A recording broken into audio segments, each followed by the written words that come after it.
Hello दोस्तों, कैसे हो आप सभी। स्वागत है आपका हमारे YouTube चैनल NIC ऑर्गेनाइजेशन में। आज हम अपने YouTube चैनल पर जियोग्राफी क्लासेस शुरू करने जा रहे हैं, जो हर एग्जाम जैसे SSC, RPF, UP police, Delhi police आदि एग्जाम्स के लिए बहुत ज़रूरी है। यहाँ से हर एग्जाम में कोई ना कोई प्रश्न जरूर पूछा जाता है, तो इसलिए आज हम शुरू कर रहे हैं भारत का भूगोल। भारत का भूगोल पढ़ेंगे, उसके बाद पढ़ेंगे world history, world geography. Bharat के भूगोल में हम जानेंगे भारत का परिचय। भारत एक परिचय में हम देखेंगे कि भारत की स्थिति कहाँ पर है। भारत की स्थिति हम ग्लोब पर देखेंगे। आपको पता ही होगा कि पृथ्वी की आकृति एक विशेष आकृति होती है जिसे जियोड कहा जाता है। इसमें ये रेखाएं क्या कहलाती हैं? ये रेखाएं अक्षांश रेखाएं कहलाती हैं। और जो बीच वाली बिल्कुल पृथ्वी को दो बराबर भागों में विभाजित करती है उसे भूमध्य रेखा कहते हैं। भूमध्य रेखा ये कितनी होती है? भूमध्य रेखा होती है 0 डिग्री, और जो 23.5 डिग्री होती है उसे बोलते हैं 23.5 डिग्री होती है उसे क्या बोलते हैं? उससे बोलते हैं कर्क रेखा। भूमध्य रेखा से ऊपर होती है कर्क रेखा। 23.5 डिग्री एन नॉर्थ में जाएगी ये, और 23.5 डिग्री अगर यदि साउथ में जाती है, दक्षिण की ओर जाती है, तो इसे क्या बोलते हैं? इसे बोलते हैं मकर रेखा। मकर रेखा। और दो लाइन और होती है। वैसे देशांतर बहुत होते हैं, इनमें से जैसे एक होता है 66.5 डिग्री अक्षांश रेखा। 66.5 डिग्री अक्षांश रेखा, इसे बोलते हैं आर्कटिक। और नीचे होती है 66.5 डिग्री एस में, साउथ में, इसको बोलते हैं अंटार्कटिक।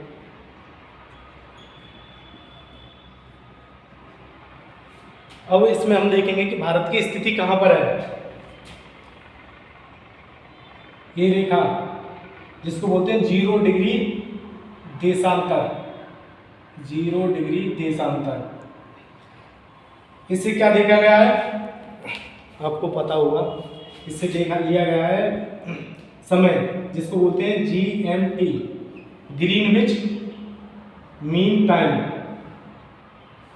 Greenwich mean time. यहाँ से समय देखा जाता है, यहाँ से विश्व का समय देखा जाता है। यह एक समय रेखा है। अब यहाँ पर हम यदि भारत की स्थिति देखें तो भारत की स्थिति होती है, भारत की स्थिति अक्षांशों में देखें तो अक्षांशों में होती है, क्या होती है दोस्तों? भारत की स्थिति अक्षांशों में होती है 8 डिग्री 4 मिनट नॉर्थ, बोले तो उत्तर से 37 डिग्री 6 मिनट नॉर्थ में। ये उत्तर में इसलिए होती है क्योंकि भूमध्य रेखा पृथ्वी को दो गोलार्धों में विभाजित करती है, उत्तरी गोलार्ध और दक्षिणी गोलार्ध। तो इसलिए ये उत्तर में होती है क्योंकि हमारा जो भारत है वो उत्तरी गोलार्ध में ही स्थित है। 8 डिग्री 4 मिनट नॉर्थ से 37 डिग्री 6 मिनट नॉर्थ की ओर। यदि इसी प्रकार यदि हम देशांतरों में देखें तो क्या होती है? 68 डिग्री 7 मिनट पूर्व से 68 डिग्री 7 मिनट पूर्व से 97 डिग्री 5 मिनट 97 डिग्री 25 मिनट पूरब की ओर होती है। 97-25 पूरब की ओर होती है, क्योंकि ये पूरब में है। अगर इससे देखें भूमध्य रेखा से कितना है, ज़्यादा नहीं, 8 डिग्री 4 मिनट ऊपर है। 8 डिग्री 4 मिनट लगभग भारत यहाँ पर स्थित है। 23.5 डिग्री से ऊपर 37 लगभग भारत में अगर देखें तो भारत की स्थिति यहाँ पर है। इसको बोलते हैं 8, इसको बोलते हैं 8 डिग्री 4 मिनट। इसको बोलते हैं दोस्तों 8 डिग्री 4 मिनट। यहाँ पर 8 डिग्री 4 मिनट और यहाँ पर है 37 डिग्री 6 मिनट। ये दोनों उत्तर में ही है, ये बात भूलना मत। ये कई बार एग्जाम में पूछा गया है कि भारत की स्थिति अक्षांशों में कितनी है, 8 डिग्री 4 मिनट उत्तरी अक्षांश और 37 डिग्री 6 मिनट उत्तरी अक्षांश में। और देशांतरों में देखें, ये अक्षांश रेखा है। अगर देशांतरों में देखें, देशांतर होता है 68 डिग्री 7 मिनट पूरब से, 97 डिग्री 25 मिनट पूरब की ओर। इसका मतलब ये हुआ कि 68 डिग्री 7 मिनट कहाँ पर होता है दोस्तों, 68 डिग्री 7 मिनट होता है आपका गुजरात में, और 97 डिग्री 25 मिनट कहाँ पर होता है, ये होता है अरुणाचल प्रदेश में। ऐसे ही ये 8 डिग्री 4 मिनट है, तो ये होगा तमिलनाडु में, और ये होगा अब पहले जम्मू कश्मीर में था, अब होगा लद्दाख में। और ये GMT है, ग्रीनविच मीन टाइम। ये अगर भारत का मानक समय देखें, भारत का मानक समय किस रेखा से लिया गया है, भारत का मानक समय 82.5 डिग्री देशांतर रेखा से लिया गया है। देशांतर रेखा जिसे हम क्या भी बोलते हैं, जिसको हम 82.5 डिग्री देशांतर रेखा से लिया गया है, जिसे हम IST भी बोलते हैं। IST अर्थात 82.5 डिग्री पूर्वी देशांतर भी बोलते हैं। कौन सा मेरे दोस्तों, पूर्वी देशांतर, क्योंकि ये हमारे पूरब में स्थित है। इसे IST बोलते हैं। IST अर्थात इंडियन स्टैंडर्ड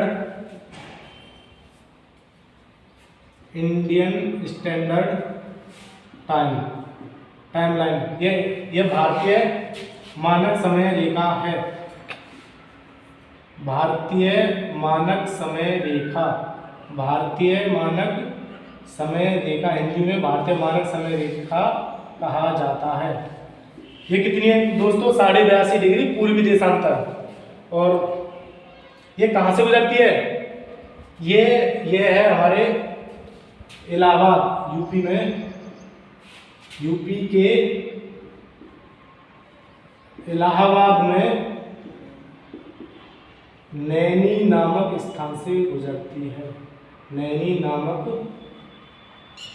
स्थान से गुजरती है।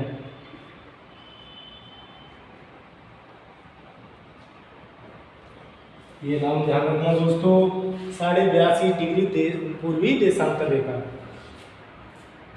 अगर देखें कि भारत का समय ग्रीनविच मीन टाइम से जो समय देखा गया है वो GMT से कितना आगे है, क्योंकि आपको पता होगा कि पूरे पृथ्वी को घूमने में एक वृत्ताकार है, क्योंकि आपको पता होगा कि पूरी पृथ्वी एक वृत्ताकार है, और पूरी पृथ्वी घूमने में 360 डिग्री का कोण घूम जाएंगे।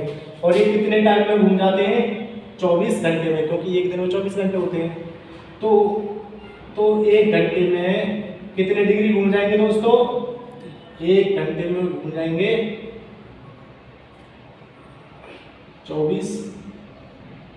15 डिग्री। 1 घंटे में कितने डिग्री देशांतर घूमते हैं, 15 डिग्री देशांतर। अब ये 5.5 घंटे कैसे आ गया है इसको देखते हैं, क्योंकि हमारा जो GMT है वो 0 डिग्री देशांतर से लिया गया है, और जो भारत का मानक समय है, जो भारतीय मानक समय रेखा है वो कितनी है, 82.5 डिग्री पूर्वी देशांतर। तो 0 डिग्री और 82.5 डिग्री में इतने 82.5 डिग्री देशांतर का अंतर है, इतने का अंतर है। तो 1 डिग्री में 4 मिनट होते हैं, या 1 घंटे में 15 डिग्री घूम जाते हैं, तो 15 डिग्री में 1 घंटे, ठीक है, 82.5 डिग्री हो जाएगा। 82.5 गुना 4 करेंगे, प्लस 1/2 गुना 4 करेंगे, तो ये हो जाएगा 328 प्लस 2, यानी 330 मिनट। और 330 मिनट में आपको पता ही होगा कितने घंटे हो जाएंगे, 330 मिनट में आपको पता होगा कितने घंटे हो जाएंगे, लगभग 6 से डिवाइड करके 5 घंटे 30 मिनट, 5 घंटे 30 मिनट का समय आ जाएगा। इस प्रकार हमारा जो भारत का मानक समय है वो GMT से 5.5 घंटे आगे है। और दोस्तों ये 82.5 डिग्री देशांतर रेखा है, ये तो हमने जान लिया कि ये यूपी के इलाहाबाद के नैनी नामक स्थान से गुजरती है। लेकिन आपको यह भी जानना होगा कि ये भारत के कितने राज्यों से होकर गुजरती है, भारत के कितने राज्यों को काटती है। तो ये पहले जाती है अपने उत्तर प्रदेश में 82.5 डिग्री देशांतर रेखा, 82.5 डिग्री पूर्वी देशांतर, 82.5 डिग्री पूर्वी देशांतर रेखा भारत के उत्तर प्रदेश, मध्य प्रदेश, छत्तीसगढ़, कौन कौन से राज्य हैं दोस्तों? उत्तर प्रदेश, मध्य प्रदेश, छत्तीसगढ़, आंध्र प्रदेश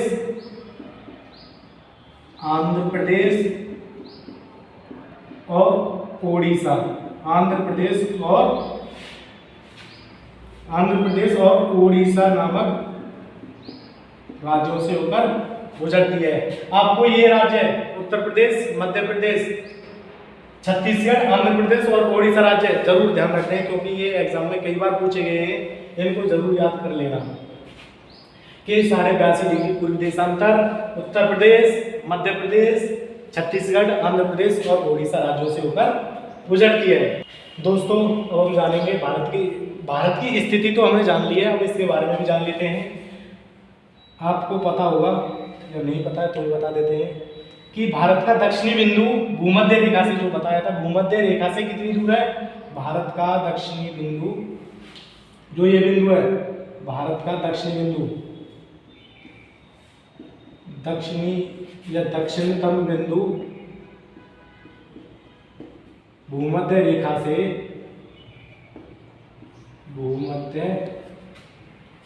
से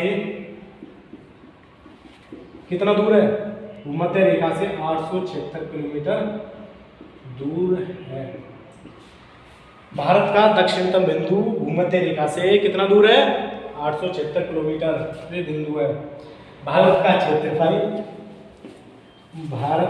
क्षेत्रफल कितना है? 32,87,263 वर्ग किलोमीटर। सबसे ज्यादा क्षेत्रफल किसका है? भारत के क्षेत्रफल में सबसे ज्यादा क्षेत्रफल किस राज्य का है? सबसे ज्यादा क्षेत्रफल राज्य है भाई, सबसे ज्यादा क्षेत्रफल वाला राज्य, सबसे ज्यादा क्षेत्रफल वाला राज्य राजस्थान, जिसका क्षेत्रफल कितना है? 3,42,239 वर्ग किलोमीटर। इसके बाद क्षेत्रफल है, ये पहले नंबर का है सबसे ज्यादा क्षेत्रफल, उससे कम क्षेत्रफल है मध्य प्रदेश का, मध्य प्रदेश। और उसके बाद क्या है दोस्तों? महाराष्ट्र। उसके बाद किसका क्षेत्रफल है? महाराष्ट्र। और जो है चौथा नंबर किसका होता है? उत्तर प्रदेश का। उत्तर प्रदेश ये हमारे यूपी के एग्जाम्स के लिए बहुत जरूरी है। और उत्तर प्रदेश का क्षेत्रफल कितना है? 2,40,928 वर्ग किलोमीटर।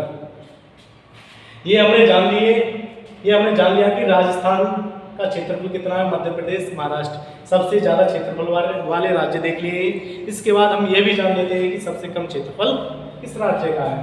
तो दोस्तों सबसे कम क्षेत्रफल वाला राज्य कौन सा है?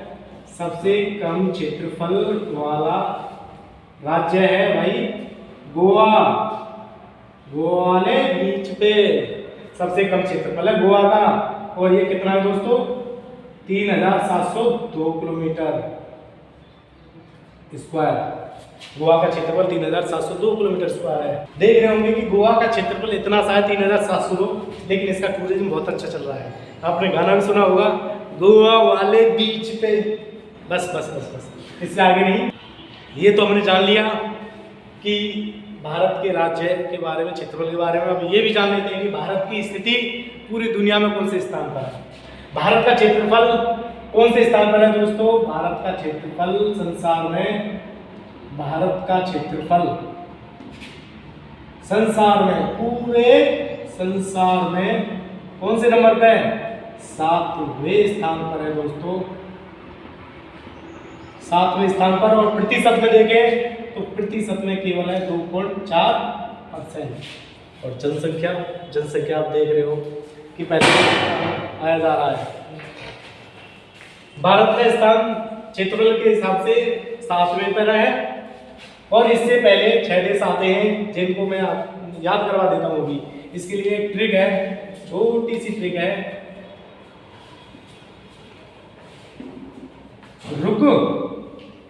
रुक चीन, अब आ भारत। रुक चीन, अब आ भारत। रुक जा चीन, रुक जा भाई। बोले तो रूस बोले तो अपना मित्र। कहाँ से? कनाडा। ची से चीन, चीन तो पूरा ही है भाई। आ से अमेरिका, अमेरिका देश। बा से ब्राजील, ब्राजील। आ से ऑस्ट्रेलिया, ऑस्ट्रेलिया। और आपको पता है वहां से तो भारत ही है, भारत देश है खुद। तो 1 2 3 4 5 6, इससे पहले 6 देश आते हैं। रूस, कनाडा, चीन, अमेरिका, ब्राजील और ऑस्ट्रेलिया। और अभी तक तो ये पूछा जा रहा था, लेकिन एक पेपर में ये भी पूछ लिया गया कि 8वें स्थान पर कौन सा है? क्षेत्रफल के हिसाब से 8वें स्थान पर कौन सा देश है? ये देश है दोस्तों, या ये भी याद रखना आप, अर्जेंटीना। क्षेत्रफल के हिसाब से 8वें स्थान पर है पूरे विश्व में। जनसंख्या के हिसाब से भारत का स्थान, भारत का विश्व में स्थान, विश्व में जनसंख्या के हिसाब से भारत में स्थान कितना है? भारत का विश्व में जनसंख्या के हिसाब से स्थान कौन सा है? दूसरा। और ये है 2011 की जनगणना के अनुसार। अभी जनगणना हुई नहीं है, होने के बाद पता चल जाएगा, तो नए डेटा आ जाएंगे तो अपडेट करवा देंगे। दूसरा स्थान है जनगणना की, 2011 की जनगणना के अनुसार। और ये परसेंटेज में देखें तो ये 17.5% है। यह पूरी विश्व की जनसंख्या का 17.5% है। और राज्य में देखें सबसे ज्यादा जनसंख्या किसकी है? सबसे ज्यादा जनसंख्या वाला राज्य, सबसे ज्यादा जनसंख्या वाला राज्य कौन सा है दोस्तों? सबसे ज्यादा जनसंख्या वाला राज्य, जनसंख्या वाला राज्य कौन सा है दोस्तों? सबसे ज्यादा जनसंख्या वाला राज्य है अपना उत्तर प्रदेश। और सबसे कम जनसंख्या वाला, सबसे कम जनसंख्या वाला राज्य, सबसे कम जनसंख्या वाला राज्य, सबसे कम जनसंख्या वाला राज्य कौन सा है दोस्तों? ये है सिक्किम। सबसे कम जनसंख्या वाला राज्य दोस्तों सिक्किम। और आपको पता होगा कि विश्व में सबसे ज़्यादा जनसंख्या चाइना की है और दूसरे नंबर पर आ जाता है भारत। और हम थोड़ी सी जानकारी और प्राप्त कर लेते हैं कि इसके दक्षिणी बिंदु, पूर्वी बिंदु, इन बिंदुओं के बारे में बता देते हैं। भारत का सबसे उत्तरी बिंदु है इंदिरा पोल। भारत का सबसे उत्तरी बिंदु इंदिरा पोल। मुझे आशा है कि आपने पहले ही उतार लिया होगा इसे। हाँ, भारत का उत्तरी बिंदु कौन सा है दोस्तों? इंदिरा पोल। और दक्षिणी बिंदु के बारे में आपने सुना ही होगा। दक्षिणी बिंदु के बारे में आपने सुना ही होगा, जो कहां पड़ता है? जो ग्रेट निकोबार में पड़ता है इसका नाम है इंदिरा पॉइंट। इंदिरा पॉइंट। दक्षिणतम बिंदु, भारत की जो सीमा है उसका दक्षिणतम बिंदु इंदिरा पॉइंट है। इसके अन्य नाम है, इसको अन्य नाम से जाना जाता है जिसे पिग्मेलियन। पिग्मेलियन एग्जाम में इनमें से कोई सा भी नाम आ सकता है, तो दोस्तों घबराना मत और याद करना कि सर ने क्या बताया था। पिग्मेलियन, पार्सन पॉइंट, कौन सा है दोस्तों? Pygmalion, Parson point. और तीसरा नाम ला ही चिंग। ला ही चिंग। ये सभी चारों नाम आपको याद रखने हैं, एग्जाम में कोई सा भी आ सकता है। पूर्वी बिंदु, पूर्वी बिंदु जो हमारा कहाँ है? अरुणाचल प्रदेश में। अरुणाचल प्रदेश में। किबिथु, इंदिरा कोर कहाँ है? अब ये पहले जम्मू कश्मीर में था, अब पहुंच गया है लद्दाख में। और ये पश्चिमी बिंदु, पश्चिमी बिंदु का नाम है गौर माथा। ये कहाँ पर है दोस्तों? ये है गुजरात में। और स्थलीय सीमा की देखें तो स्थलीय सीमा का सबसे दक्षिणी बिंदु कर्नाटक, जो तमिलनाडु में स्थित है, जिसे बोलते हैं कन्याकुमारी। मैं कश्मीर तो कन्याकुमारी, ये है तमिलनाडु में। कि भारत की उत्तर से दक्षिण की जो लंबाई है, उत्तर से दक्षिण की जो लंबाई है वो कितनी है, और पूरब और पश्चिम की लंबाई है वो कितनी है?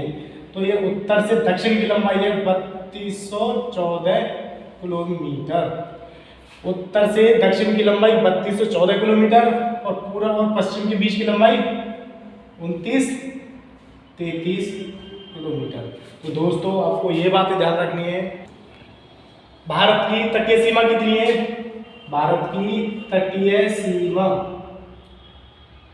तटीय सीमा है दोस्तों 6100 किलोमीटर। भारत की तटीय सीमा 6100 किलोमीटर है और भारत की तटीय सीमा 6100 किलोमीटर और द्वीपों सहित पूछी जाए, यदि भारत की तटीय सीमा द्वीपों सहित पूछी जाए तो ये हो जाएगी 7516.6 किलोमीटर। तटीय सीमा आपको दोस्तों ध्यान रखनी है 6100 किलोमीटर और द्वीपों सहित पूछी जाए 7516.6 किलोमीटर। और यदि स्थलीय सीमा की बात की जाए, स्थलीय सीमा की बात की जाए तो ये कितनी है दोस्तों? स्थलीय सीमा है 15200 किलोमीटर। तटीय सीमा से मेरा अभिप्राय दोस्तों, जहाँ जहाँ समुद्र, ये भारत की सीमा जहाँ जहाँ समुद्र से लगती है, जहाँ समुद्र से लगती है वो तटीय सीमा कहलाती है। स्थलीय सीमा जहाँ जहाँ भूमि से मिलती है वो स्थलीय सीमा कहलाती है। और द्वीप जो हमारे जो अंडमान है, निकोबार है, लक्षद्वीप, मिनिकॉय है, ये द्वीप है, इन्हें मिलाकर 7516.6 किलोमीटर हो जाती है। और सबसे ज़्यादा तटीय सीमा वाला राज्य है गुजरात। और वैसे देखें, अगर यूनियन टेरिटरी में देखें तो सबसे ज़्यादा तटीय सीमा है अंडमान निकोबार की। तटीय सीमा गुजरात राज्य की है और सबसे कम तटीय सीमा गोवा की है। गुजरात राज्य की लगभग 1412 किलोमीटर कुछ है और गोवा की 131 किलोमीटर कुछ है। तो आपको याद रखनी है। तो हम दोस्तों कल पढ़ेंगे, कल पढ़ने वाले हैं भारत के पड़ोसी देश, भारत के पड़ोसी देशों के बारे में, पड़ोसी देशों के बारे में पढ़ने वाले हैं।